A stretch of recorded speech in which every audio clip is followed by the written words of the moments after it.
What is the future of international sales?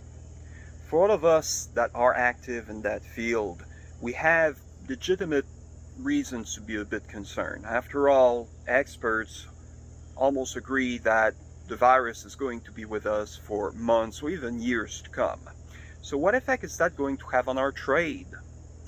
I did some research and here's what I found. First, I asked myself which historical event looked similar to this current crisis. And the Spanish flu of 1918 and 1919 immediately came to mind.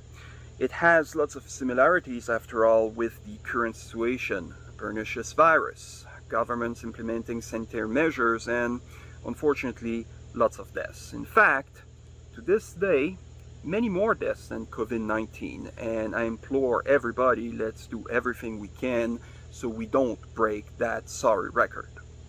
So obviously, you would expect an event like this, like the Spanish flu of 1918 and 1919, to have a significant impact and negative impact on international sales, except, surprise, it didn't.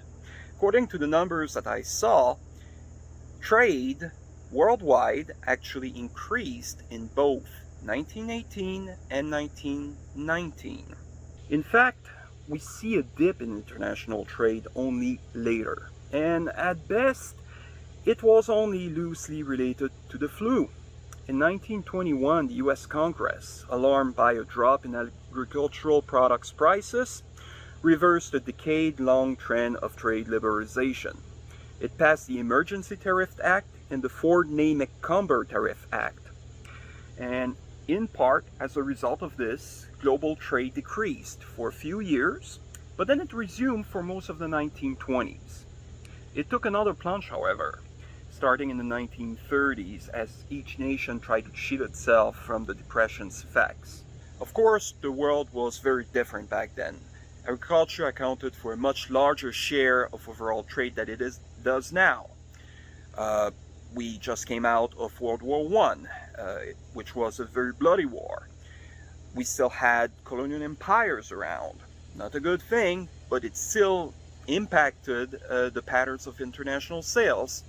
And likewise, we didn't have the aviation industry that we do today. But this analysis gives us hope. And so does some recent news. In June, the WTO revised its projections. Yes, there will be a decrease in world trade in the immediate future, but it is not going to be the worst case scenario. It's going to be the best case scenario, which is going to be like around 13% drop.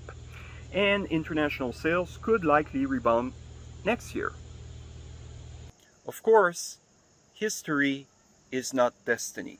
Just because something happened before doesn't mean it needs to happen again exactly in the same way.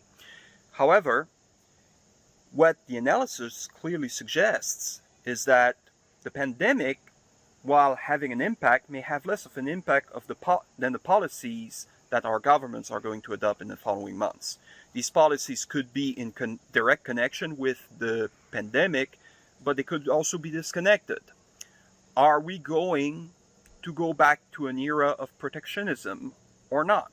That's the question, and that's going to be the topic of my next video. In the meantime, have a nice day. This is Steve, reporting from his treehouse, aka my deck.